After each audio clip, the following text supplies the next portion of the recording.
할렐루야. 9월의 첫 번째 주 예배에 오신 여러분들을 예수님의 이름으로 축복하고 환영합니다. 이제 완연한 가을과 같은 날씨들이 느껴집니다. 이 가을의 날씨 가운데 여러분에게 주신 그 하나님의 은혜들을 기억하며 내 삶의 아름다운 열매가 맺히는 그러한 시간이 되도록 인도해 달라고 함께 기도하며 준비하며 나가는 시간이 되면 좋겠습니다. 이 시간 예배를 위해서 함께 기도할 것입니다. 주님, 나의 마음과 생각을 다스려 달라고 함께 기도하시면서 예수 그리스도 그 한 분 우리에게 베푸신 그 은혜를 기억하며 감사합니다. 나에게 오늘도 베풀어 주실 은혜를 기대합니다. 이렇게 함께 기도하며 나가면 좋겠습니다. 말씀을 전하실 담임 목사님을 위해서도 함께 기도해 주실 때 성령으로 충만케 하시고 우리에게 필요한 말씀이 온전히 공급되도록 성령님 역사해 달라고 하나님 앞에 함께 기도하십시다. 기도하겠습니다. 살아계신 주님 감사합니다. 오늘 이 자리 가운데 함께 예배할 수 있도록 인도하여 주시고 하나님의 나라와 영광을 살아갈 수 있도록 인도하여 주시고 감사합니다. 하나님, 우리에게 오늘 베푸신 은혜를 기대합니다. 성부 하나님, 우리의 찬양과 영광을 받아주시고 오늘 우리가 드려지는 찬양 가운데 주시고 분명하신 은혜를 베풀어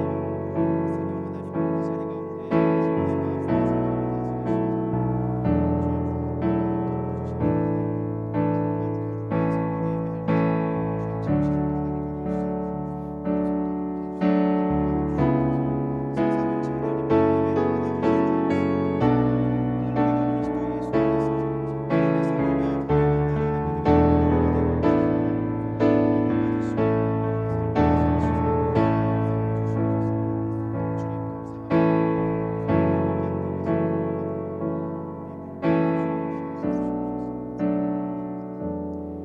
살아계신 주님 감사합니다. 거룩하고 복된 주일을 우리에게 허락하여 주시고 9월의 첫 번째 주 예배를 하나님 앞에 드릴 수 있도록 인도하여 주신 것을 감사합니다.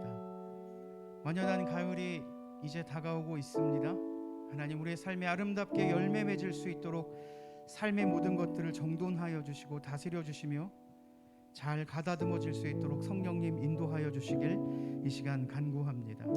얼마 남지 않은 2021년도 잘 마무리하며 새로운 22년을 맞이하기 위한 준비들을 잘 해갈 수 있는 우리 새순의 성도들 한 사람 한 사람 될 수 있도록 인도하여 주시옵소서. 오늘 우리는 예배를 통하여 살아계신 예수 그리스도께서 우리와 함께 하심을 고백하며 그 은혜에 감사하여 찬양할 것입니다. 우리 찬양의 고백을 받아주시고 또한 선포되어지는 그 말씀으로 우리를 새롭게 하여 주시옵소서. 모든 영광을 받게 합당하신 주님께 영광 올리며 예수 그리스도의 이름으로 기도하옵나이다. 아멘. 이 시간 이 찬양의 고백을 여러분 하나님 앞에 드리시면서 예수로 인하여 우리 삶이 거룩하게 되어지는 것을 우리 믿음으로 고백하며 나가십시다.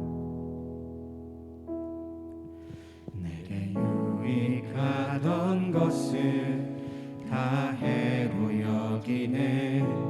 구주를 위하여 모두 다 버리네. 모든 것을 잃어버려도 나깝지 않음은 예수를 아는 지식이 가장 고상함이라. 육체를 신뢰하지 않고 겸손한 마음으로 부활의 능력과 고난에 참여하며 그의 죽으심을 본받아 그리스도를 얻고 예수의 안에서 발견되려 함이라. 교대를 향하여 그리스도 예수 안에서 구름의 상을 위하여 달려가노라.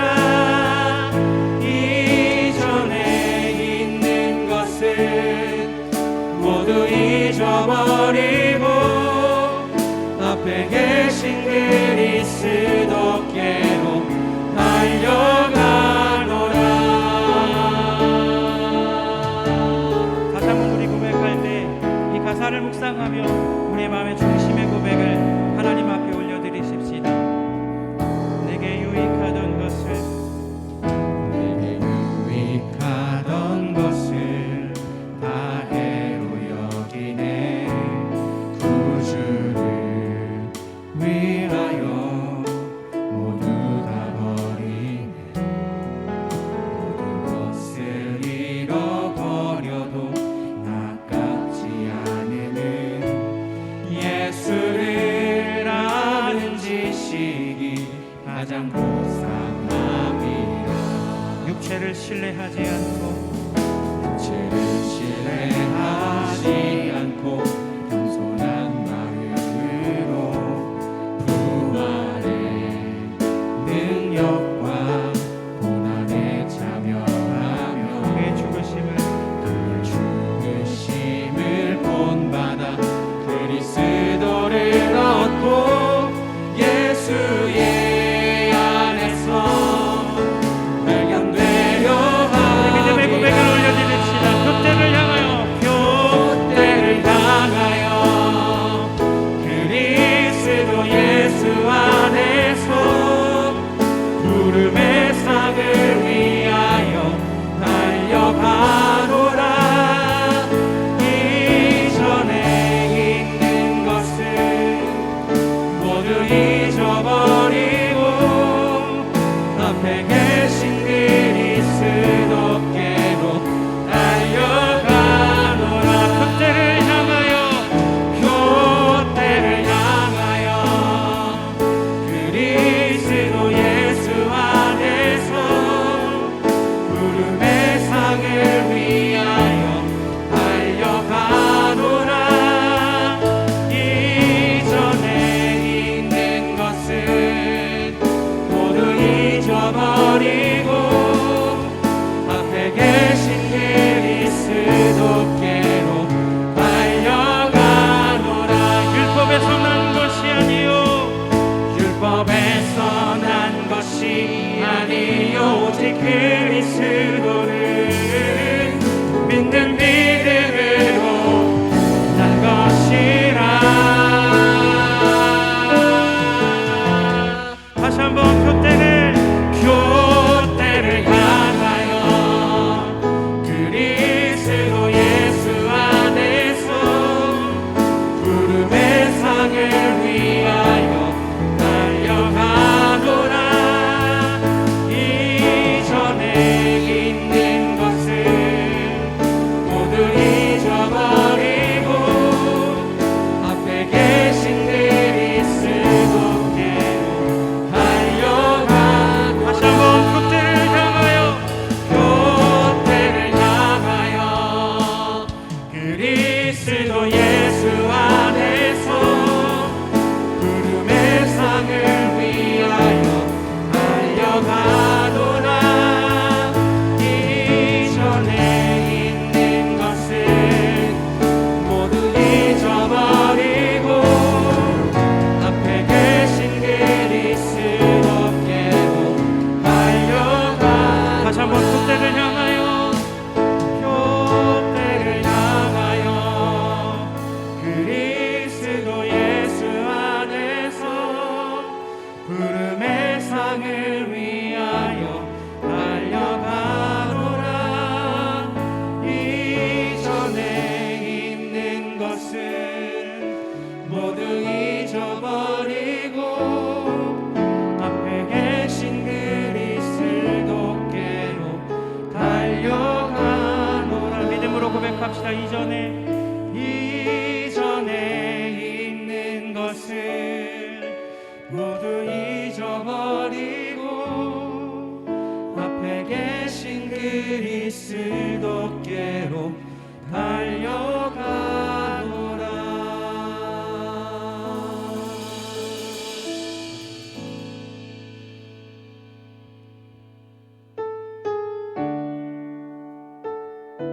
이전 우리의 삶을 통하여 일하시고 역사하시는 그 주님의 일하심을 고백하며 함께 예배의 자리에 나가십시다.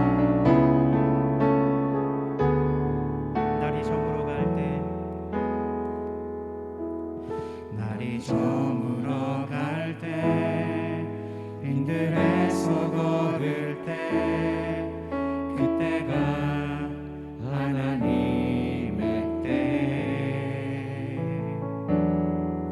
내 힘으로 안 될 때, 빈손으로 걸을 때, 내가 고백해 여호와 이래. 다시 한번 날이 저물어 갈 때에, 날이 저물어 갈 때, 빈들에서 걸을 때, 그때가 하나님의 때. 내 힘으로 안 될 때, 빈손으로 걸을 때, 내가 고백해 여호와 이래. 주님의 일하심을 선포합시다. 주가 일하시네, 주가 일하시네, 주께 아끼지 않는 자에게. 주가 일하시네, 주가 일하시네, 신뢰하며 걷는 자에게. 다시 한번 고백할 때 우리 모인 이곳에 고백합시다. 우리 모인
내가 요동치 아니하리 내가 요동치 아니할 것입니다. 내가 요동치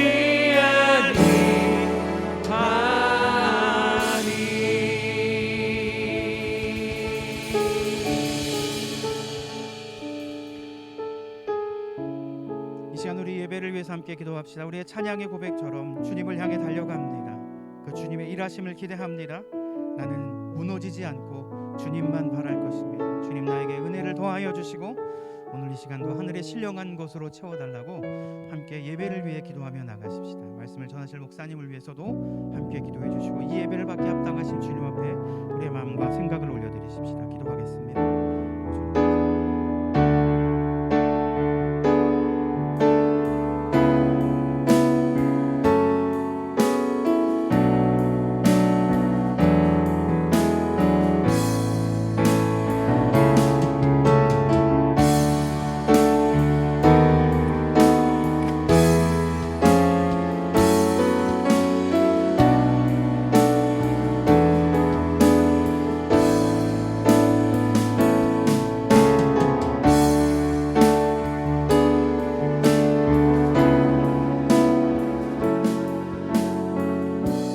사랑의 하나님, 질그릇처럼 값없는 인생들이지만 저희들을 예수 그리스도의 피로 값주고 사셨기에 저희들은 보배로운 하나님의 자녀들임을 믿습니다.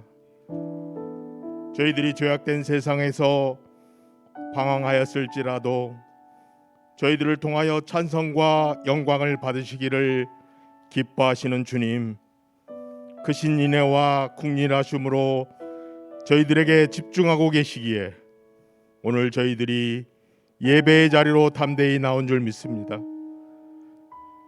이 시간 한 주간 동안 지은 죄를 가볍게 여기지 않게 하시고 회개할 것은 회개하고 주님의 용서를 구할 것을 구할 수 있는 이 시간이 되게 하여 주시옵소서. 그리하여 거룩하고 깨끗한 예배를 주님께 드릴 수 있게 하시고 주님의 이름을 높일 수 있게 하여 주시옵소서. 복의 근원이 되시는 주님, 오늘 저희로 하여금 진정한 복은 하나님께로부터 옴을 다시금 깨닫게 하시고 늘 신령한 복을 사모하며 구하는 자들이 되게 하여 주시옵소서. 진주의 가치를 알지 못하는 미련한 짐승처럼 하늘의 신령한 복을 소홀히 여기는 어리석은 저희 모습이 없게 하시고 열심을 다하여 구하는 가운데 하나님이 채우시는 진정한 부요함을 경험하는 삶이 되게 하여 주시옵소서. 하나님 아버지, 아직도 계속되는 코로나의 위협 속에 생활하는 저희가 지혜롭게 살아가기를 원합니다. 인간의 교만과 자만으로 만들어낸 이 위기 앞에서 저희들 회개하게 하시고 서로를 위해 기도하며 하나님의 은혜를 함께 나누는 새순의 교우들이 되게 하여 주시옵소서. 이 시간 말씀을 전하시는 목사님을 성령의 능력으로 붙드시고 전하시는 말씀 속에서 강력한 성령님의 역사를 체험케 하여 주시옵소서. 주님 사랑합니다. 예배의 시종을 주님께 맡기오며 예수 그리스도의 이름으로 간절히 기도하옵나이다. 아멘.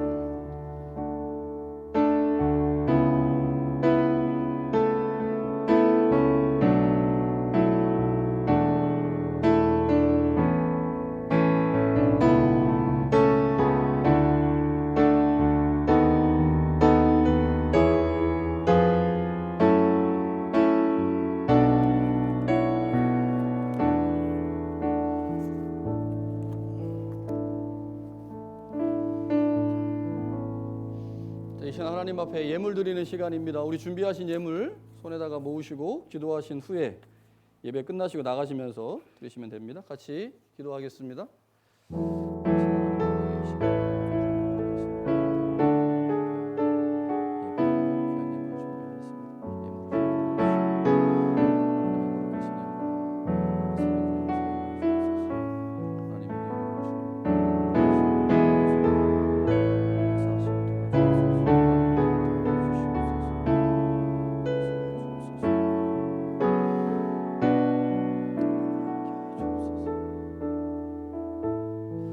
하나님 아버지, 이 시간 하나님 앞에 예배하면서 우리의 신앙과 믿음을 따라 하나님께 예물을 드립니다.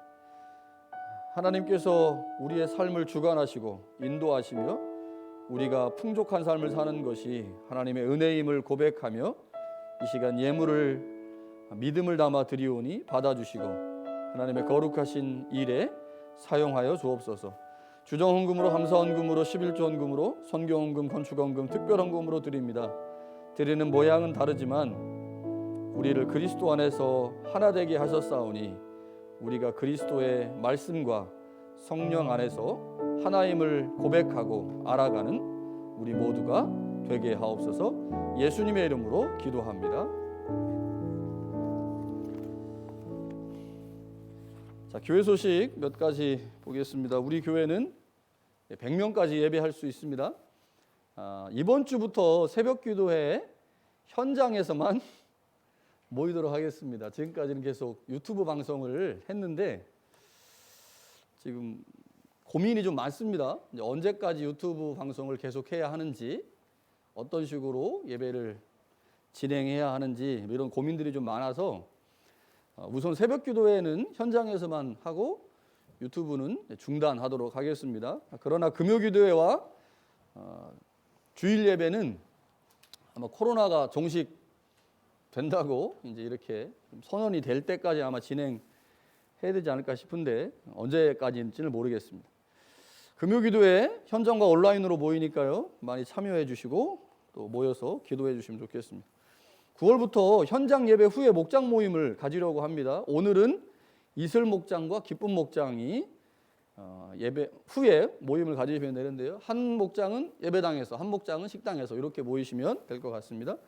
다음 주에는 한마음 목장하고 예플러스 목장이고요. 그 다음 주는 메이크 목장하고 예사랑 목장입니다. 9월 셋째 주는 저희가 공동의회로 항존직 당로 피택 선거가 있기 때문에 목장 모임을 못 할 것 같아요. 그래서 이렇게 세 주로 나누었습니다. 10월 달에도 역시 추수감사주일이 있어서 추수감사주일을 뺀 나머지 세 주로 두 목장씩, 한 목장은 예배당에서, 한 목장은 식당에서 모이시면 되고요. 오늘이나 지난 다음 주에 한 설교를 가지고 말씀을 좀 나누시면 되는데 예전과 좀 다르게 진행될 수밖에 없을 것 같아요. 서로 친교하시고 교제하시고 어떻게 지내셨는지 뭐 이런 것들 나누시면서 설교 내용도 조금 같이 보시면 될 것 같습니다. 예, 목장 리더 말씀 나누면 이번 주 토요일에도 있습니다. 성서대학 7학기 이제 성서 특강, 그 현대신학 특강이 여름에 진행됐고 이제 끝이 났고요. 이제 본 학기가 이제 9월부터 다시 시작됩니다. 9월 15일부터 시작해서 한 12주 정도 12월 초까지 진행될 것 같습니다. 누가복음과 사도행전, 시간이 되면 사도행전까지 보고요. 시간이 안 되면 이제 누가복음만 보려고 하는데 예수님의 행적이 기록된 복음서이기 때문에 나름 의미가 있죠. 여러분 꼭 오셔서 배우셔도 되고요. 안 되면 유튜브로도 나가니까 유튜브로도 보시면 되겠습니다. 9월 19일 날 주일 예배 후에 임시 공동회의 있습니다. 장로 피택 선거를 위해서 모일 건데요. 지난번 말씀드렸지만 가급적이면 교회 오셔서 투표를 하시면 제일 좋고요. 만약에 못 오시게 되는 경우에는 목장 리더를 통해서 말씀해 주시면 투표에 참여하실 수 있습니다. 카톡을 이제 집단으로 묶어서 이제 카톡상에서 익명으로 투표할 수 있는 방법이 있으니까요. 투표를 참여하길 원하시는데 이제 예배당에 못 오신 분들은 꼭 리더들에게 말씀해 주시고 리더께서 저한테 알려주시면 제가 그룹 카톡으로 묶어서 그 안에서 투표할 수 있도록 하겠습니다. 꼭 기억해 주시고 가급적이면 모두 모여서 현장에서 투표하면 좋겠습니다. 자, 교인 전체 신방을 지금 진행하고 있는데요. 제가 지난주에 한 주 동안 월요일부터 목요일까지 신방을 4가정을 했습니다. 그리고 이제 월요일 한 가정, 화요일 2가정, 그다음에 이제 목요일 한 가정 이렇게 신방이 있는데 그 신방을 한 가정들의 구성원들, 가정의 식구들이 모두 다 백신 다 맞으셨고 안전하지만 신방을 계속해서 받을 때 이제 조금 거리낌이 있을 수 있을 것 같아요. 제가 이제 7월 달부터 7월 말부터 이제 신방하기 시작해서 여러 가정들을 신방을 했는데 이게 신방이 연속으로 진행되다 보면 이제 신방을 받는 나중에 받으시는 분들이 목사님 저 슈퍼 전파자 되는 거 아니야? 이렇게 이제 조금 걱정하실 수 있을 것 같아서 제가 아이디어를 좀 내서 신방을 이렇게 진행하려고 합니다. 월요일, 화요일에 신방하는 세 가정은 제가 마스크를 쓴 상태에서 신방을 하도록 하겠습니다. 이미 잡아놨기 때문에요. 그래서 월요일, 화요일에 신방하는 가정들은 다른 음식을 준비하지 않으시는 게 유혹을 받지 않기 위해서 준비 안 하시는 게 좋을 것 같고요. 제가 지난주 목요일 오후에 신방을 했어요. 그래서 이번 주 목요일 저녁은 일주일이 지난 상태에서 괜찮을 것 같습니다. 그래서 목요일 저녁에 하는 신방은 마스크를 벗고 할 거고요. 다음 주는 신방이 없습니다. 제가 그래서 화요일부터 목요일까지 3일 신방하고 이제 수요일 날, 그러니까 목요일 날 신방하는 가정은 저희가 이제 화요일 날 하면 이틀이잖아요. 그럼 여기서 제가 아무리 감염이 됐다 하더라도 목요일 날 신방하는 가정에 영향을 안 줄 것 같아요. 그래서 이틀 정도만 맥시멈 이틀 잡아야 되겠다. 그래서 화요일 날, 수요일 날, 목요일 날 이렇게 3일 신방을 하고 일주일을 쉬겠습니다. 일주일을 쉬면 12일 정도를 제가 이제 신방을 안 하는 거죠. 그리고 나서 그 다음 주에 다시 신방을 하고. 그래서 10월 말까지 그러니까 화요일부터 목요일까지 신방하고 그 다음 주 쉬고, 화요일부터 목요일까지 신방하고 그 다음 주 쉬고, 이렇게 해서 신방을 하게 되면 화요일이든 목요일이든 신방하는 분들이 저 때문에, 저희도 걸리면 안 되지만 저 때문에 감염이 되는 사태를 막아야 되기 때문에요. 그리고 또 그 신방을 받으시는 분들이 좀 마음 편하게 받기 위해서는 이런 방법을 좀 선택해야겠다 싶어서 그렇게 진행하려고 합니다. 그래서 일정이 원래는 10월 9일 날 끝나려고 했는데 이제 끝나지 않고 10월 28일쯤에 신방이 끝날 것 같습니다. 양해해 주시고 목장 리더들께서 저한테 이제 보내주시면 제가 조정해서 진행하도록 하겠습니다. 자, 다음 주 대표 기도는 정훈 집사님이시고요.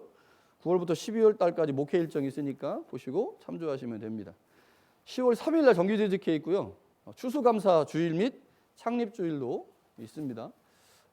청년부에서 찬양 집회식으로 한번 예배를 드리면 좋겠다 이런 이제 제안이 왔어요. 그래서 9월 달에 하든지 아니면 추수감사 주일에 하든지 조금 찬양을 좀 많이 드릴 수 있는 시간들을 가지려고 생각 중에 있습니다. 교회를 위해서 기도해 주시면 감사하겠습니다. 자, 하나님의 말씀 같이 보겠습니다. 오늘 하나님의 말씀은 에베소서 1장 1절과 2절입니다.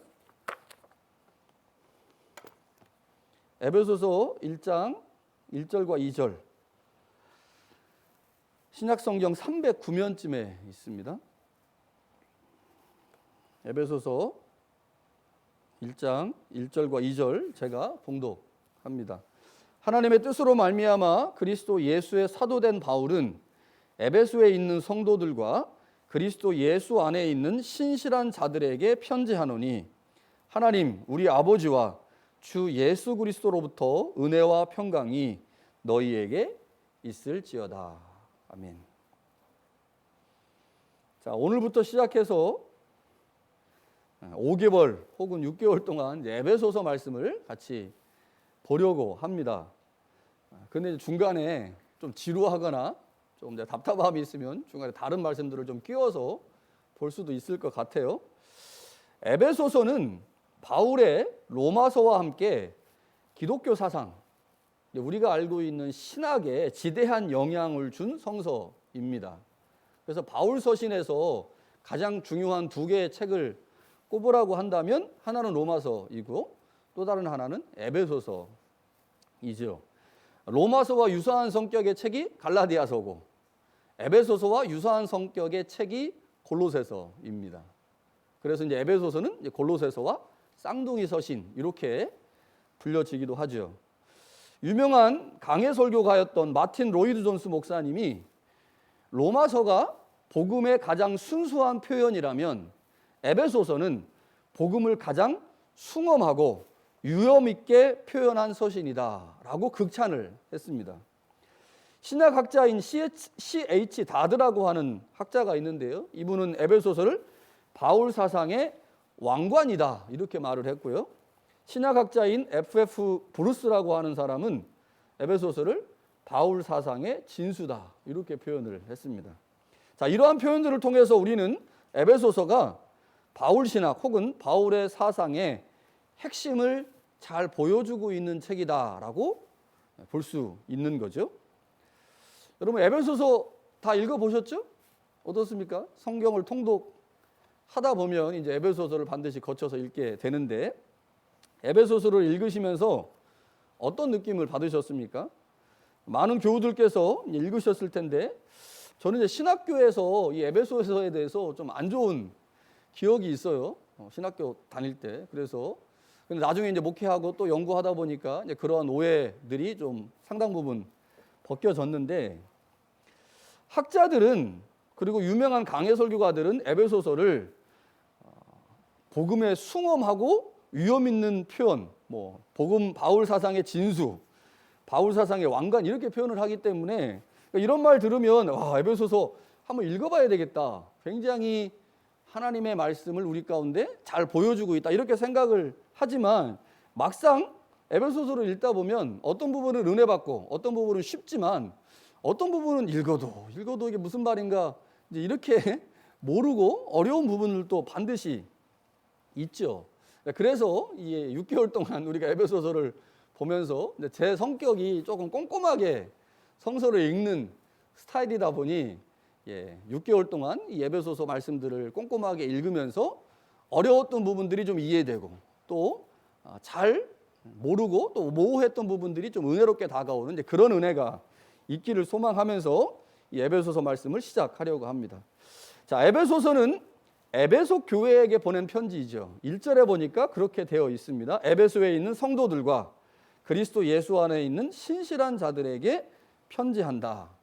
자, 에베소서는 에베소 교회에게 보낸 편지인데 이 에베소 교회가 있었던 도시를 에베소라고 부르죠. 그런데 사도행전에 보면 바울이 3번의 전도 여행을 하는데 2차 전도 여행 그리고 3차 전도 여행 때 방문했던 지역이 에베소입니다.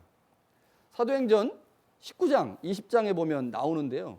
2차 전도 여행 때는 방문을 했다가 무슨 문제가 있었는지 아주 짧은 기간만 머물렀고 그리고 나서 2차 전도 여행이 끝난 후에 3차 전도 여행이 시작되면서 다시 바울이 에베소에 방문을 하게 되는데 방문해서 무려 2년 넘게 2년 3개월 혹은 3년 가까이를 이곳에서 보내게 됩니다. 사도행전 19장에 보면요. 처음에 회당에서 하나님의 말씀을 강론하고 가르쳤는데 회당에 있는 유대인들이 방해를 한 것 같아요. 그래서 회당에서 말씀을 전하지 못하고 두란노 소원, 우리 이제 그 출판사 중에 두란노 소원이라는 게 있잖아요. 이 두란노 소원이라고 하는 곳에서 2년 동안 하나님의 말씀을 가르쳤습니다. 이 두란노 소원은 두란노라고 하는 사람이 세운 학교예요.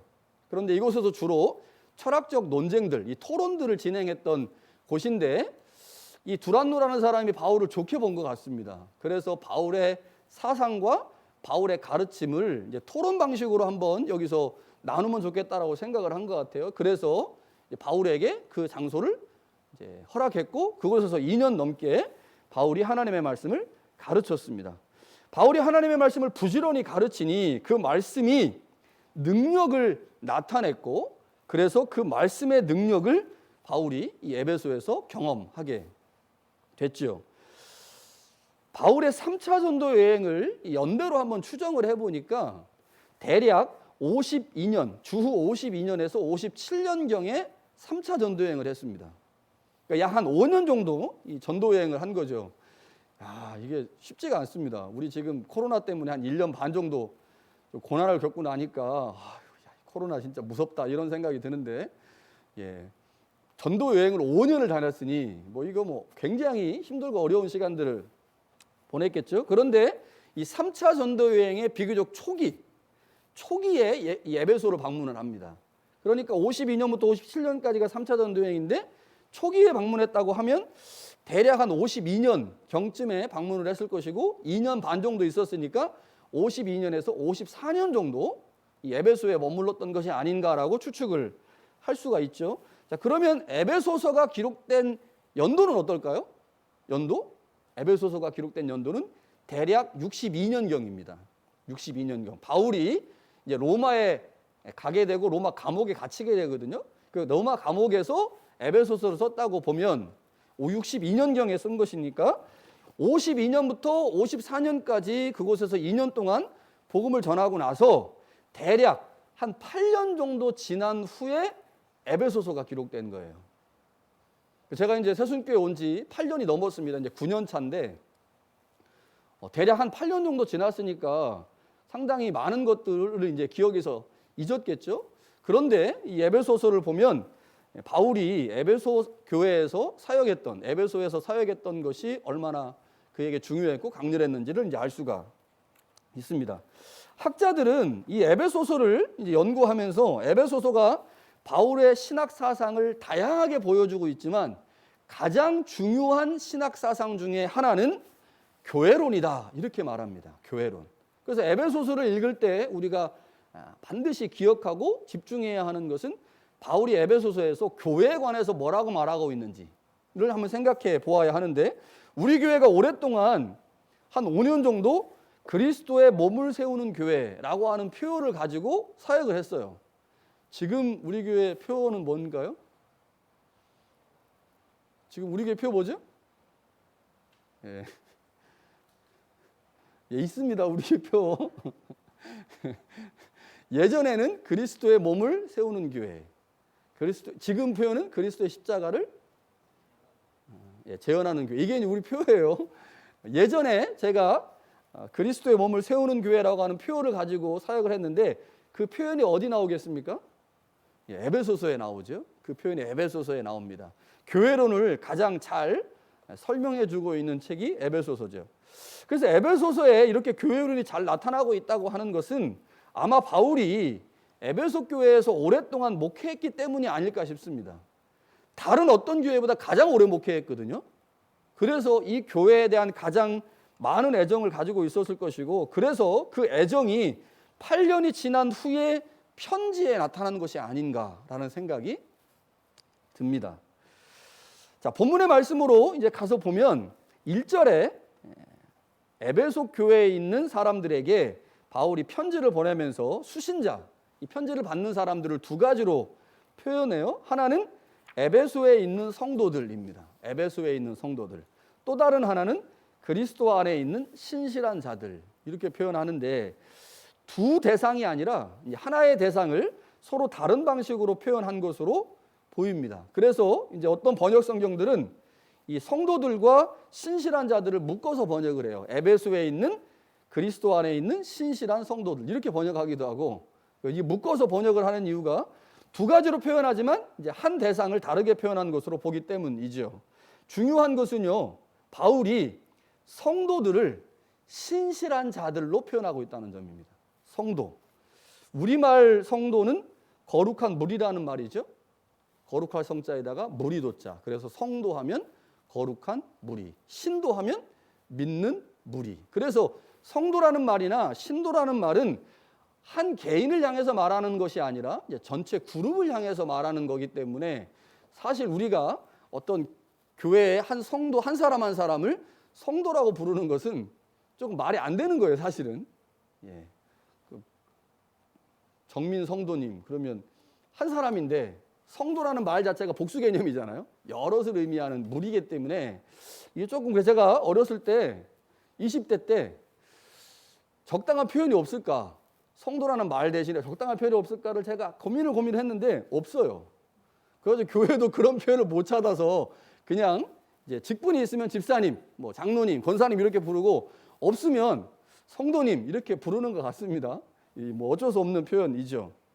자, 성도라는 말은 거룩한 무리 혹은 거룩한 사람들이라는 표현인데 이 바울이 성도라는 말을 쓸 때 그의 머릿속에 그의 생각 속에 염두에 둔 표현은 하나님의 구원 백성을 의미하는 말로 이 단어를 썼습니다. 성도. 이제 어제 우리 리더 모임 하다 보니까 이제 어떤 리더께서 현대 교회에서 성도는 그런 개념이 아니잖아요. 교회에 다니는 사람들을 성도라고 생각하고 그래서 구원 받은 사람도 있고 안 받은 사람도 있고 그래서 우리 다 그냥 교회만 나오면 다 성도라고 불러요. 이 사람이 신앙 고백을 하든지 안 하든지 간에. 그래서 현대 교회에서 성도라는 개념은 교회에 출입하는 모든 사람, 혹은 부르기 애매한 사람을 부를 때 쓰는 표현, 이게 이제 성도인데, 바울이 성도라는 말을 쓸 때는 하나님의 구원받은 백성을 의미할 때 이 성도라는 말을 쓴 거죠. 하나님의 기본적인 속성과 성격이 거룩이기 때문에 하나님의 백성을 거룩한 백성, 거룩한 사람들, 이렇게 표현을 한 거죠. 자, 그런데 바울이 성도를 신실한 자들이라고 표현하고 있다고 하는 거죠. 이 신실한이라고 하는 말을, 신실, 믿을 신자의 열매실입니다. 믿을 신의 열매실. 그러니까 우리가 이제 믿음이라고 할 때, 믿음은 단순한 신앙 고백을 넘어서서 그 사람의 모든 삶이 행위로 나타나야 되잖아요. 그래서 신실이라고 말할 때 믿는 자들은 반드시 그 믿음에 대한 열매가 있어야 된다라는 말로 번역을 했는데, 우리말이 너무 좋은 것 같아요. 근데 헬라어는 단순하게 말하면 그냥 믿는 자들입니다. 그러니까 하나님의 구원받은 백성인 성도를 믿는 자들이라고 표현을 하고 있다고 하는 말은, 바울이 우리에게 이걸 말해주고 있는 거예요. 하나님의 구원의 백성들, 하나님의 거룩한 백성들은 신실한 자들인데, 이 말은 하나님의 구원의 백성으로서 우리가 하나님의 구원 백성이 되기 위한 가장 중요한 요건이 뭐냐? 믿음이라는 거예요. 믿음. 예수 그리스도에 대한 믿음. 예수 그리스도에 대한 믿음이 있을 때 우리가 하나님의 거룩한 백성이 되고, 그 믿음을 통해서 하나님의 통치와 다스리심과 인도하심을 받는다고 하는 거죠. 바울이 그의 서신에서 칭의 혹은 성화라고 하는 개념을 사용해요. 그런데 이 칭의와 성화가 바울의 구원론을 설명할 때 가장 많이 쓰는 말입니다. 바울이 구원을 설명할 때 가장 즐겨 쓰는 말이 칭의와 성화인데, 칭의와 성화는 기본적으로 거룩이라고 하는 개념 위에 세워진 개념들입니다. 그래서 하나님의 구원 백성을 성도라고 부르는 이유는, 우리가 하나님의 구원을 받은 백성으로서 하나님과 같이 우리도 역시 거룩한 자의 삶을 살아야 된다라고 하는 의미에서 바울이 성도, 칭의, 성화 이런 개념들을 이제 연결해서 쓰고 있는 거죠. 자, 오늘 우리가 한번 여기서 생각해 보려고 하는 것은, 바울이 에베소 교회 성도들을 믿음의 사람들이라고 부른다는 거죠. 다시 말하면 하나님의 구원받은 백성들을 믿음의 사람이라고 부르면서, 우리가 하나님의 구원 백성으로 가입하고 그 안에서 하나님의 통치를 경험하기 위해서 가장 중요하고 가장 근원이 되는 개념이 믿음이라고 하는 것이죠. 믿음. 그래서 오늘은 믿음과 구원의 관계를 조금 생각해 보려고 합니다. 오늘 조금 어려울 수도 있는데 굉장히 중요한 내용이기 때문에 제가 설교를 준비를 했어요. 한번 잘 들어보시면 좋겠습니다. 자, 바울이 그의 서신에서 예수님에 관한 우리의 믿음, 우리가 예수님을 믿는다, 예수 그리스도를 믿는다라고 말할 때 바울이 즐겨 쓰는 어구가 있어요. 어구. 그 어구가 뭐냐면 예수 그리스도를 믿어, 예수 그리스도를 믿음으로 라고 하는 어구입니다. 예수 그리스도를 믿음으로, 예수 그리스도를 믿어 라고 하는 어구를 바울이 여러 차례 사용을 하는데, 이 말의 헬라어를 찾아보니까 이렇게 되어 있어요. 피스티스 예수 크리스투. 피스티스 예수 크리스투. 피스티스는 믿음이라고 하는 단어고요. 예수 크리스투는 예수 그리스도인데, 헬라어는 우리말과 다르게 형용사, 수식해주는 말이 앞에 안 있고 뒤에 있어요. 뒤에. 그러니까 피스티스라고 하는 명사가 있고 그 명사 뒤에 형용사 구가 앞에 있는 명사를 수식해 주는 거죠. 그래서 피스티스 예수 크리스토 하면 예수 그리스도의 믿음이라고 하는 뜻입니다. 그러니까 우리말은 예수 그리스도를 믿어, 예수 그리스도를 믿음으로라고 번역을 했는데, 헬라어 원어를 보니까 직역을 하면 이렇게 돼요. 예수 그리스도의 믿음. 그러니까 우리는 예수 그리스도의 믿음으로 구원을 받았다.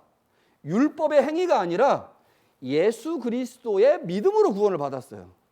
자, 그런데 이 예수 그리스도의 믿음이라고 하는 이 말을 개역개정이나 공동번역 그리고 새번역은 번역할 때 이렇게 번역을 했습니다. 예수 그리스도를 믿음으로, 예수 그리스도를 믿는 믿음으로 이렇게 번역을 했어요. 그러니까 예수 그리스도의 믿음이라고 하는 말을 목적격으로 번역을 한 거죠. 자, 여기서 이제 문제가 되는 것은 예수 그리스도의 믿음이라고 하는 번역입니다. 자, 개역개정이나 공동번역, 새번역은 이 믿음을 수식해주는 뒤에 있는 형용사 구를 목적으로 번역을 한 거예요. 예수 그리스도의 믿음인데 그 예수 그리스도를 믿는 믿음, 예수 그리스도에 대한 믿음 이렇게 목적으로 번역을 한 거죠. 왜 이렇게 번역을 할 수밖에 없었냐면 대부분의 경우에요. 소유격은 그 의미가 모호한 경우들이 많아요. 예를 들면 제가 예전에 그 성서관식에서 예를 들은 건데 그의 책, his book, 그의 책. 그러면 그가 his book에서 his는 어떤 의미를 갖고 있냐면 그가 가지고 있는 책이죠. 그러니까 그의 책이라고 되지만 우리가 그 말을 이해할 때는 그가 가지고 있는 책, 그래서 his를 주격으로 번역을 합니다. 그러면 분명해지는 거죠.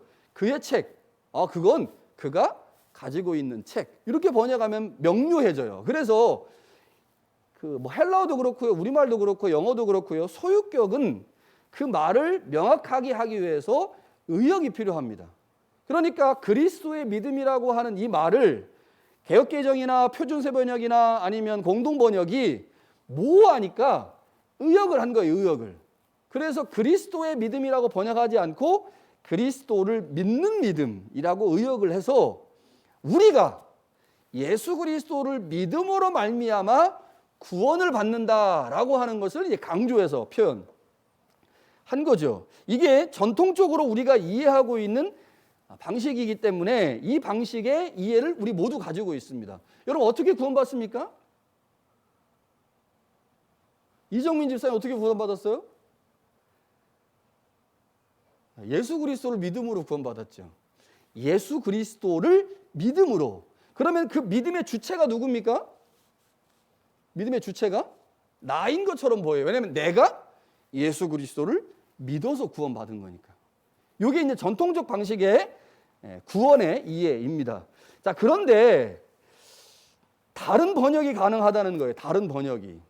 예수 그리스도의 믿음을 목적격으로 번역할 뿐만 아니라 주격으로도 번역할 수 있습니다. 그러니까 예수 그리스도의라고 하는 말을 주격으로 번역하면 어떻게 번역할 수 있을까요? 목적격으로 번역하면 예수 그리스도를 믿는 믿음이 되는 거고, 주격으로 번역하면 예수 그리스도가 가진 믿음이 됩니다. 이 번역이 모두 가능해요. 예수 그리스도가 가진 믿음. 여러분 어떻게 우리 구원받았습니까? 어떻게 구원받았어요? 예수 그리스도를 믿음으로 구원받았죠. 그런데 이 번역을 주격으로 번역하면 우리가 구원받은 것이 우리가 예수님을 믿어서 구원받은 게 아니고 예수 그리스도께서 가지신 믿음 때문에 구원받았다는 거예요. 예수 그리스도께서 가진 믿음 때문에. 엄청난 차이죠? 내가 믿어서 구원받은 거하고 예수 그리스도께서 가지신 그 믿음 때문에 구원받았다는 거하고 엄청난 차이입니다. 그런데 재밌게도 바울이 그리스도의 구원, 우리가 예수님을 믿는 그 믿음의 구원을 말할 때 여러 차례 헬라 원어에서 그리스도의 믿음이라고 하는 어구로 구원을 설명하기 때문에 이 어구를 주격으로 번역해서 그리스도가 가진 믿음으로 이해할 거냐, 목적격으로 번역해서 그리스도를 믿는 믿음으로 이해할 것이냐에 따라서 믿음의 모습과 또 구원에 대한 것이 너무 달라진다는 거죠. 주격으로 번역하면 그리스도께서 가지신 믿음 때문에 내가 구원받은 것이고, 그래서 내가 구원받으니 아무것도 한 게 없어요. 그러나 목적격으로 번역하면 그리스도를 믿는 나의 믿음으로 인해 구원받았기에 그 구원에 있어서 내가 하는 결단과 행위가 너무너무 중요한 거죠. 자, 무엇을 강조할 거냐, 무엇을 더 중요하게 여길 거냐에 따라서 너무너무 달라집니다. 자, 예수 그리스도를 믿는 믿음으로 구원을 얻었다고 하는 말은 믿음의 주체인 나 자신의 신앙적 결단의 중요성을 드러내는 거죠. 내가 믿었으니, 내가 결단하고 내가 행동했으니 구원받은 겁니다. 그러나 이것의 문제는 마치 내가 잘 믿어서 구원을 받은 것 같은 인상을 주는 거예요. 내가 뭐 잘해가지고 기독교는 이걸 반대하잖아요. 그러니까 좀 문제가 있죠.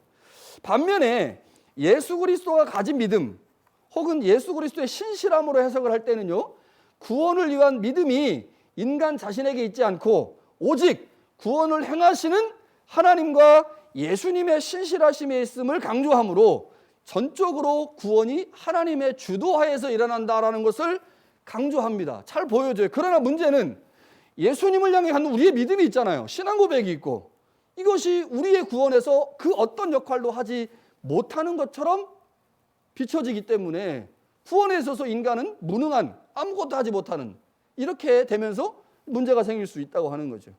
자, 이 문제를 해결해야 하는데, 자, 어느 하나의 해석을 선택하는 건 사실은 바람직하지 않습니다. 학자들은요, 요 그리스도의 믿음이라고 하는 말을 문맥에서 보면 주격으로 번역해도 목적격으로 번역해도 아무 차이가 없는, 다 가능하다는 거예요. 주격으로 번역해도 되고 목적격으로 번역해도 되고. 그러니까 하나님께서 이 바울을 통해서 아주 우리에게 신비한 걸 주신 거예요. 우리의 구원이 믿음을 통해서 일어나는데 그 믿음이 한편으로는 예수 그리스도의 믿음이고 또 한편으로는 우리의 믿음이라는 거죠. 예수 그리스도의 믿음과 우리의 믿음이 결합할 때 온전한 구원이 일어날 수 있다는 사실을 바울을 통해서 우리 가운데 보여주었습니다. 자, 사실 우리가 예수 그리스도를 믿음으로 라고 하는 번역하고요, 예수 그리스도가 가진 믿음이라고 하는 번역 중에 여러분 하나를 선택해야 된다면 어떤 걸 선택하겠습니까? 라고 하면 대부분의 사람들은 예수 그리스도가 가진 믿음을 선택 안 합니다. 이거는 생소하거든. 너무 잘 들어보지도 못했는데 목사님이 자꾸 막 맞다고 하고 그렇다고 하면 혼란스러워요. 우리는 지금까지 예수 그리스도를 믿는 믿음으로 구원받았다고 배웠는데, 그렇게 알고 있었는데, 그게 아니고 예수 그리스도가 가진 믿음이 있어요, 그것 때문에 구원받았어요, 그러면 헷갈리잖아요. 그러니까 그 중에 한 개를 선택해야 된다고 하면 예수 그리스도를 믿는 믿음, 이 목적격 번역을 선택했고, 그러한 경향이기 때문에 성경을 번역하는 번역자들도 다 주격이 아닌 목적격으로 번역을 한 게 된 거죠. 자, 그런데 그거를 우리가 이제 지금까지 전통적으로 이해하고 있었고 또 그것을 주장하는 것은 큰 문제는 아니겠지만, 이런 경우에 이제 문제가 될 수 있어요. 만약 우리가 그리스도를 믿는 믿음으로 의롭게 된다면, 구원을 받았다면 우리의 의로움과 구원은 결국 우리 자신에게 달린 것이 아닌가, 우리가 무엇인가를 잘해서 구원을 받았다고 하는 결론에 이르게 되지 않는가라고 누군가가 질문하게 되면 그 질문에 답하기 어려워요. 그렇지, 구원은 하나님이 주신 선물인데 내가 무엇인가를 잘해서 구원을 받았다고 한다면 결국 구원은 나의 선택, 나의 결단에 의한 것이니 내가 구원을 받는 중요한 역할을 하는 거지. 그러면 나의 뭐가 드러납니까? 나의 의가 드러나고 나의 자랑이 드러나고 내가 무엇인가를 잘했으니까, 내가 새순교회 선택했으니까 내가 지금 이러는 그런 거지. 여러분들이 저를 청빙했지만 제가 선택한 거 아닙니까? 새순교회 담임목사 사겠다고? 그럼 하나님이 아니, 내가 선택한 거예요. 내가 선택한 거. 하나님이 가라고 말씀하신 게 아니고 내가 선택한 거예요. 그러면 내 선택이 탁월했어. 나 너무 잘한 것 같아. 이렇게 되면 뭐가 돼요? 결국 내 선택을 한 내가 드러나고 의가 드러나면서 교만해지는 거거든요. 그러니까 믿음으로 말미암은 구원을 해석할 때 그 믿음을 목적격으로만 해석할 경우에는 결국 인간의 교만을 만들어내는 결과가 되기도 하기 때문에 이 말을 이해할 때 잘 이해해야 되는 거죠. 자, 어떻게 이 문제를 해결할 수 있을까? 바르트라고 하는 사람이 하나님과 이 온 만물을 이제 설명하면서, 구원을 설명하면서 만유 화해론이라고 하는 말을 썼거든요. 근데 그 만유 화해론이라는 말을 쓰면서 객관적 화해, 주관적 화해라는 말을 썼어요. 객관적 화해, 주관적 화해. 그래서 저도 이 구원을 설명할 때 객관적 구원과 주관적 구원이라고 하는 단어를 통해서 설명하면 조금 더 쉽겠다라는 생각이 드는데, 한번 이렇게 설명을 해보겠습니다. 구원은 분명 십자가의 능력이죠. 우리는 십자가의 능력을 통해서 구원을 받았습니다. 예수님의 십자가 사건을 통해서 구원받은 것 아무도 부인할 수 없어요. 우리의 구원에서 우리의 결단, 내가 예수님을 믿겠다라고 하는 결단보다 예수님의 십자가가 먼저 있었죠. 그러니까 하나님께서 온 인류를 구원하시기 위해 예수 그리스도를 땅에 보내셨고 그 예수 그리스도의 십자가라고 하는 놀라운 구원의 사건이 2000년 전에 있었습니다. 이것은 하나님께서 모든 인류에게 베풀어 주신 객관적 구원입니다. 객관적 구원. 이거는 그냥 뭐 받든 안 받든 그 구원의 대상이 된다고 말하든 안 나든 상관없이 하나님께서 그냥 온 인류에게 선물로 그냥 딱 주신 거예요. 예수 그리스도의 십자가, 그의 죽음. 그래서 모든 인류는 원하든 원하지 않든지 간에 선물을 받았습니다. 그 선물이 뭐냐? 구원이에요. 이걸 객관적 구원이라고 말할 수 있겠죠. 자, 그러나 예수 그리스도의 객관적 구원이 아무리 이 땅에 존재했어도 그 예수 그리스도의 구원 사건을 내 것으로, 내 개인적인 사건으로 받아들이지 않으면 예수님이 행하신 그 객관적 구원은 우리의 구원이 될 수가 없습니다. 우리의 구원이 됐다고 하는 것은 그 예수님의 객관적 구원 사건이 나에게 주관적 구원 사건이 되는 거죠. 자, 그러니까 바울이 예수 그리스도의 믿음이라고 하는 어구를 사용하면서 우리의 구원을 설명할 때 정확하게는 알 수 없지만 바울 안에 이런 생각이 있었던 것이 아닌가 싶어요. 예수 그리스도께서 행하신 구원 사역이 있죠. 하나님의 말씀에 순종하여, 하나님의 말씀에 철저하게 순종하여 십자가를 지셨습니다. 그리고 그 십자가를 지면 그 십자가 사건을 통해서 온 인류가 구원을 받을 수 있다고 하는 하나님의 구원 계획에 있어서 온전한 하나님의 구원이 이루어질 수 있다는 사실을 예수님이 믿었어요. 하나님을 믿은 거예요. 하나님을 믿은 거. 그리고 그 십자가를 통해서 온 인류를 구원할 수 있다고 하는 믿음이 예수님에게 있어요. 그게 뭐예요? 그게 예수님이 가지고 계신 믿음입니다. 그 믿음이 예수님으로 하여금 십자가를 담대히 지게 했고 십자가에서 처절하게 죽게 만들었죠. 그 예수님의 믿음이 없었다면 우리는 구원을 받을 기회조차 없었을 것입니다. 그 예수님의 믿음, 그것이 뭐예요? 그리스도의 믿음입니다. 그리스도가 가지신 믿음. 그 믿음 때문에 우리는 구원을 받은 거예요. 율법의 행위가 아니라. 또 하나는 뭐겠습니까? 또 하나는 예수 그리스도가 가지신 그 믿음이 우리에게 선물로 주어졌는데 그 복음을 듣고 나서 아, 그렇구나. 예수님이 우리를 위해서 죽으셨구나. 예수님이 하나님의 구원 사역을 위해 하나님의 모든 구원 사역의 완성을 위해 그가 가지신 믿음이 있었구나. 그 믿음 사건이 십자가라는 사실을 내가 인식하고 고백하고 그래서 그 예수님을 나의 주님으로 고백하고 믿으면 객관적으로 이루어졌던 그 놀라운 십자가의 사건이 나의 삶의 현장에 와서 나에게 구원을 베풀게 되는 거죠. 그러니까 그리스도의 믿음은 그리스도가 행하시고 그리스도가 가지고 계신 믿음이고 그리스도의 믿음은 그리스도를 믿는 우리의 믿음이죠. 여러분, 이 두 가지가 함께 존재해야 우리는 온전한 구원을 우리의 삶에서 경험할 수 있습니다. 예수 그리스도가 행하신 그 구원 사건을 먼저 인식하고 고백해야 내가 아무리 결단하고 선택하고 행동한다 할지라도 교만하지 않은 거죠.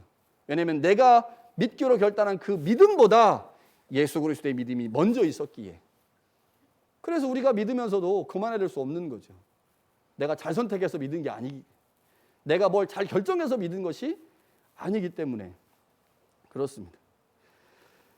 우리의 구원을 위한 하나님의 놀라운 계획과 그 계획에 전적으로 순종하신 주님의 믿음이 있었습니다. 우리의 어떤 결단과 행위보다 예수 그리스도의 신실한 믿음이 있었기에 우리는 지금 구원을 받아 주님 안에 머물고 있죠. 그 주님의 믿음이 있기에 우리의 결단도 우리의 행함도 의미가 있고 우리의 행동으로 우리는 또한 주님 앞에 칭찬받는 자로 설 수 있는 거죠. 그러니까 우리가 지금까지 주로 믿음하면 구원하면 우리의 믿음, 주님을 믿는 우리의 믿음을 강조했다면 또 한 가지 중요한 사실, 기억해야 되는 사실은 우리의 믿음 이전에 주님의 믿음이 있었다고 하는 거죠. 그 주님의 믿음이 2절에 보니까 은혜라고 하는 방식으로 표현되고 있어요. 바울이 모든 그의 서신에 13개의 서신에 은혜와 평강이 여러분에게 있기를 원합니다라고 말할 때 그 첫 번째 단어인 은혜가 예수 그리스도가 우리를 위해서 행하신 예수님의 믿음입니다. 그 믿음으로 말미암아 우리 가운데 은혜가 주어졌죠. 그리고 우리가 그 예수의 십자가 사건을 결단하여 받아들임으로 우리 가운데 은혜가 왔어요. 그러니까 이 은혜라고 하는 말은 예수 그리스도의 믿음, 우리의 믿음을 통해서 우리 가운데 주어진 구원을 설명할 때 쓰는 단어가 이 은혜라고 하는 단어입니다. 이것이 에베소 교회 또 오늘 우리 교회 가운데 함께 있기를 소망합니다. 그리고 나서요, 바울이 평강이라는 단어를 사용해요. 예수 그리스도로 말미암아 우리가 구원을 받고 하나님과 좋은 관계가 맺어지면, 하나님의 구원의 백성이 되면 그 하나님으로 말미암아 우리 가운데 주어지는 또 다른 선물이 있는데 그것이 평강입니다. 이 평강은 마음의 평강을 의미할 수도 있고요, 은혜로 말미암아 우리 삶에 주어지는 복을 의미할 수도 있고요, 그 복 가운데 하나님과의 온전한 소통, 관계를 의미할 수도 있고, 어찌됐든 간에 이 코로나 팬데믹 시대에 마음에 평강이 없어서 마음이 불안하고 조바심이 생겨서 우리 너무너무 고생하고 있잖아요. 이렇게 힘든 이 시대에 하나님께서 예수님을 통해 주시는 그 놀라운 구원의 은혜로 말미암아 여러분의 삶의 자리에 또 여러분의 가정에 진정한 평강이 임하여 하나님과의 관계가 회복되고 또 성도들과의 관계가 회복되고 자연과의 관계가 회복되고 모든 관계가 회복되어 정말로 우리의 삶에 큰 의미가 생기는 그런 시간들이 될 수 있으면 좋겠고요. 이러한 소망이 에베소서 강의를 통해서 이루어지기를 소망하고 있습니다. 우리가 이제 앞으로 에베소서를 계속 볼 건데 이 에베소서를 통해서 교회를 향한 하나님의 놀라운 구원의 계획, 풍성함의 계획, 또 예수 그리스도를 통해서 우리 가운데 베풀어 주신 그 은혜, 그리고 그 은혜를 통해서 우리 가운데 주어지기를 소망하는 이 평강, 이런 것들이 에베소서 말씀을 하나씩 하나씩 읽으면서 우리 가운데 선물로 주어지는 역사가 있기를 간절히 축원합니다. 우리 주신 말씀 기억하면서 같이 한번 찬양하면 좋겠습니다. 전능하신 나의 주 하나님은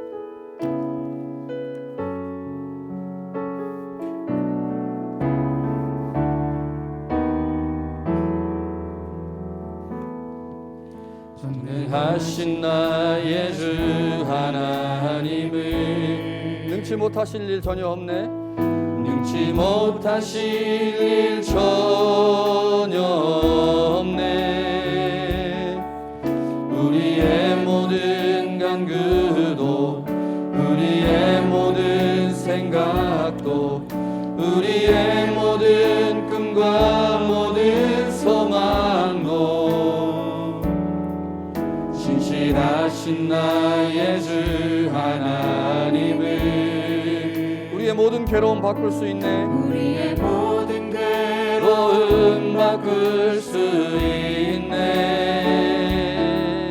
불가능한 일 행하시고 죽은 자를 일으키시니 그를 이길 자 아무도 없네. 주의 말씀 의지하여 주의 말씀 의지하여 믿음으로 금을 던져 오늘 그가 놀라운 일을 이루시는 것 보라. 주의 말씀 의지하여 믿음으로 금을 던져 믿는 자에게 능치 못함 없네. 주의 말씀 의지하여 주의 말씀 의지하여 깊은 곳에 금을 던져 오늘 그가 놀라운 일을 이루시는 것 보라. 주의 말씀 의지하여 믿음으로 금을 던져 믿는 자에게 능치 못함 없네. 믿는 자에게 능치 못함 없네. 믿는 자에게 능치 못함 없네. 우리 같이 한번 통성으로 같이 한번 기도하면 좋겠습니다. 믿음으로 구원을 받습니다. 믿음으로 구원을 받습니다. 우리가 예수 그리스도를 주님과 그리스도로 고백하기에 그 고백과 결단을 따라 우리에게 구원이 주어졌습니다. 그러나 그 일을 이루시기 위해 예수님이 그리스도와 주가 되시기 위해 그가 먼저 십자가를 지셨고, 십자가를 지실 때 하나님의 놀라운 구원 계획을 믿는 예수님의 믿음이 먼저 있었습니다. 그 예수님의 믿음이 먼저 있었기에 오늘 우리도 주님을 믿을 수 있는 믿음이 생겨났고, 그 믿음으로 하나님의 거룩한 백성, 성도가 되었습니다.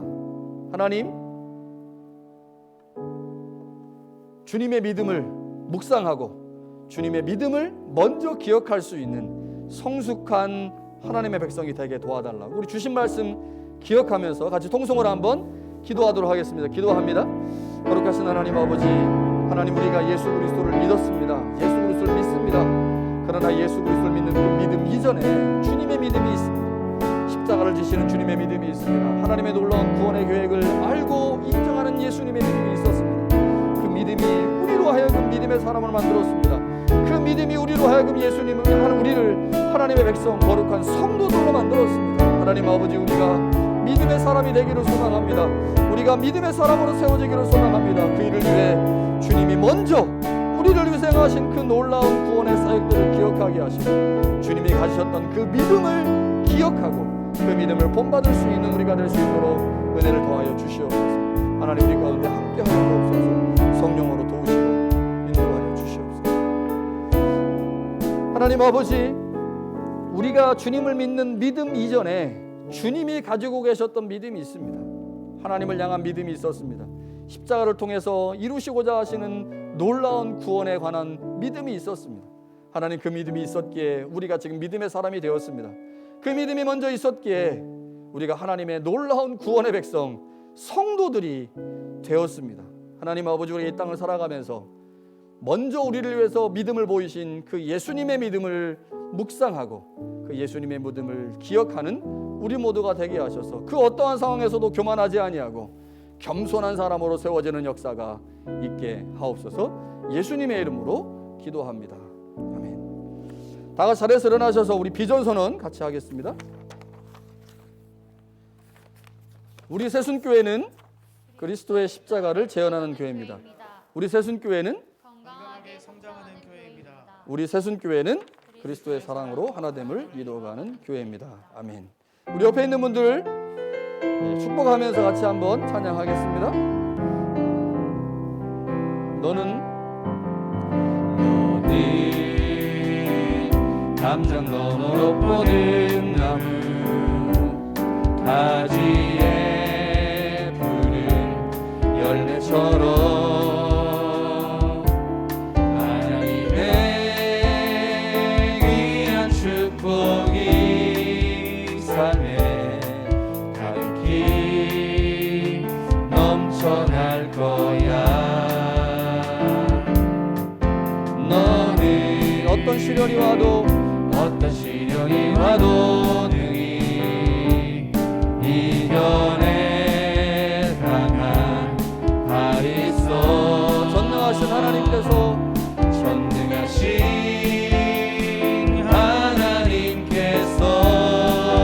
너와 언제나 함께 하시니 너를 하나님의 사랑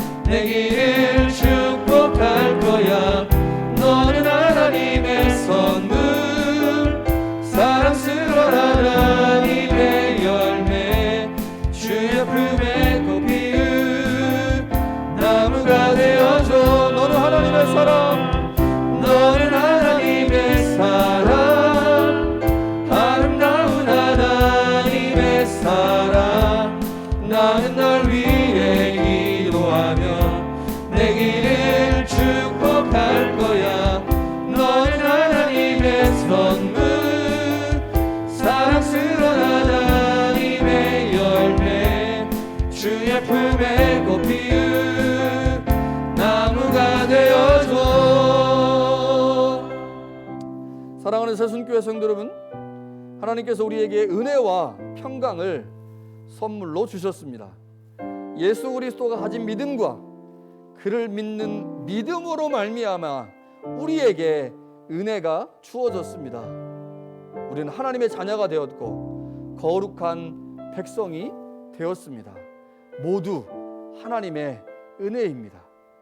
하나님의 백성이 된 우리에게 또 다른 선물이 주어졌습니다. 그것은 평강입니다. 하나님과의 관계가 정상화되었을 뿐만 아니라 우리의 삶의 자리에 말로 할 수 없는 놀라운 복이 임했습니다. 하늘의 신령한 복과 땅의 기름짐의 복이 주어졌습니다.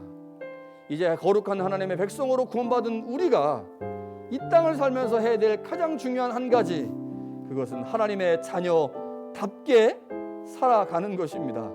하나님께서 우리를 거룩한 구원의 백성으로 부르셨으니 우리가 이 땅을 성도답게 살아가는 것입니다.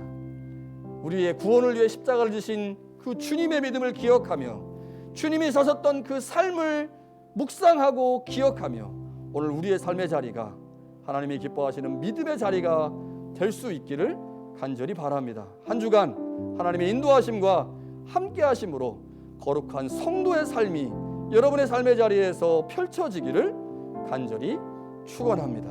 하나님은 내게 복을 주시고 너를 지키시길 원하며 하나님은 그 얼굴을 내게 비추사 은혜 베푸시기를 원하며 하나님은 그 얼굴을 내게로 향하여 드사 평강 주시기를 원하노라. 이제는 우리 주 예수 그리스도의 은혜와 하나님의 사랑과 성령의 교제 교통하심이 하나님의 백성으로서 거룩한 자의 삶을 살기로 마음에 다짐하며 예배하는 새순교회 모든 교우들과 이들의 가정과 직장과 일터 위에, 특별히 믿음의 자손들과 새순교회 위에 지금부터 영원토록 함께 하시기를 간절히 축원하옵나이다. 아멘.